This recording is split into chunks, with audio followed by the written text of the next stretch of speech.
Hey guys, welcome to the video. What if you want to grow your butt and or your breasts? Can you do that with exercise? That's what we're talking about today. So I actually got this question yesterday. If you follow me up in stories, you would have seen that I addressed it very briefly, but I knew I wanted to come back and do a longer video because this is a big, important topic with a few things that I want to cover on this. Hey everybody, welcome. Okay, so let's start with the breasts first. This person was kind of put herself down when she was talking about the size of her chest. She was saying it was small. She was being a little derogatory. And so what I said when I answered her was, number one, I believe in realistic empowerment all the time. So if you've been following me for some time, you know that my thing is empowering anybody and everybody to take action on the things that they want to change, that they can change, and to understand the things that are out of their control and make peace with it. And to me, that's how I find myself getting out of the negative emotions, the slumps and things like that faster, because you don't stay down there. We all feel those things. We're humans. We're all going to feel the negative emotions, the anger, the frustration, the sadness. We're all going to feel those things. So this is not about escaping those emotions, but it's about not staying there too long because nothing good comes from it, right? So here's what I said to her. You cannot build breasts out of muscle. We have pectoral muscles. Those are our chest muscles. You can, and I believe you should be working those. I believe you should be working all the muscles in your body to become strong. I'm just a big proponent of strength training. Now, working your chest muscles will give you a little bit of definition. I mean, it's hard to explain exactly, but you'll see like a line down here from the chest muscle, but the chest muscle itself is flat. You could see this on men easier when they work out, right? Because they don't have breasts on top, so they've got those flat muscles. It sticks out a little bit, but hardly at all. It doesn't build breasts. So you cannot build breasts out of chest muscles. So there's that. Before I move on to the butt and the glutes, I also said, let's look at the silver lining here though. Usually there are some good things that come along with the things that you're not so happy about. So in other words, okay, your breasts are small. Instead of thinking so negatively about them, is there anything that's good about it? Maybe you can go braless sometimes. Maybe you don't have to worry about them sagging as much. Maybe yours are really sensitive and you enjoy that aspect of it in the bedroom. There's something good about even the things that you might not love about yourself, and that will help you to learn to love that about yourself. A follow-up question that I got from somebody was, she was saying she was bummed out about that answer about not being able to build breasts out of muscle, and then she kind of, I think jokingly, said that maybe she would get implants, and she asked if I would ever get implants, which took me by surprise because I've never said that I'm unhappy about my chest size. I don't have the largest breasts, but it's a non-issue for me. But I answered her honestly, which is, for me personally, I would not get implants. I had an umbilical hernia repaired a couple of years ago, and I begged the doctor not to place mesh if she was at all able to do it without putting the mesh inside of me, and she was, thank goodness. I just don't like foreign things inside my body. We all want to look good. I get that a lot, but my main thing is health. I think that we look our best when we're healthy and vibrant and all of that. So I always lead with health first. To me, putting something surgically artificial inside my body, not knowing what the repercussions will be going forward, that's just too scary for me. It's not my thing. So no, I personally would not get implants. But I also believe that I love that everybody gets to choose for themselves. So I don't judge anybody who goes that route. I don't judge anybody who's gone that route. All good. So let's move on now to the butt. Can you build a butt out of muscle? Here's the good news. Yes, you can. So our glute muscles, there are 3 muscles in our butts, and our glute muscles make that round shape. So if you complain that you have a flat butt, you probably don't have much muscle mass there, and you can change that.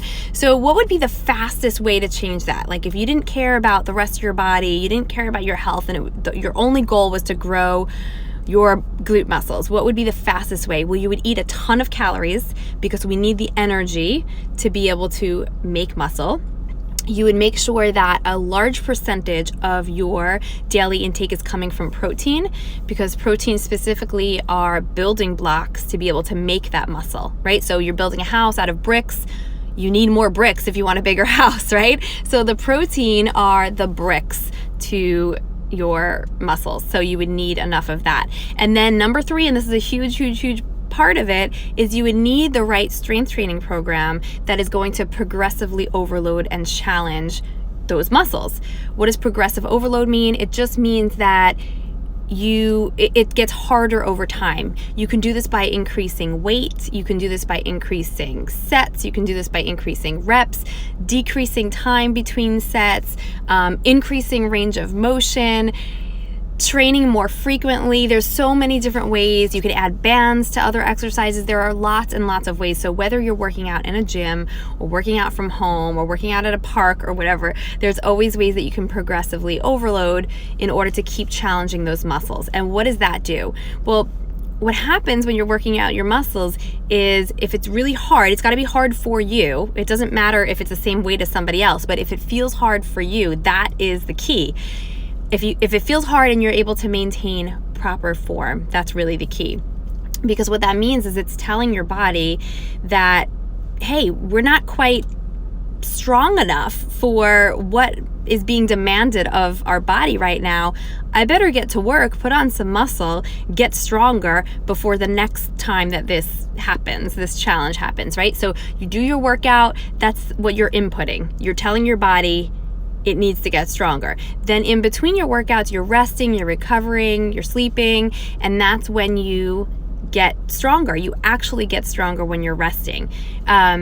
Does that mean that you should just rest all the time and you'll get the strongest? No, you still have to be inputting those challenges to tell your body it needs to get stronger and stronger.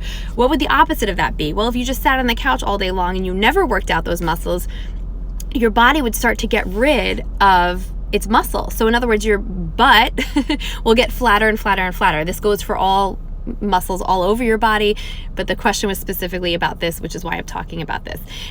But muscle is an expensive tissue.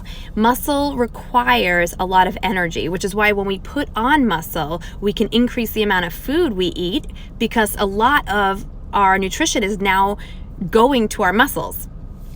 It also means when we're not challenging our muscles, we don't need nearly as much fuel. And if we do take on that much fuel, it will get stored as fat easier because our muscle is not using up a lot of it, right? So let's say you were somebody who was working out all the time and then you stopped. Eventually, your body's going to start getting rid of muscle because it's an expensive tissue. It's using up a lot of resources. It's using up a lot of food.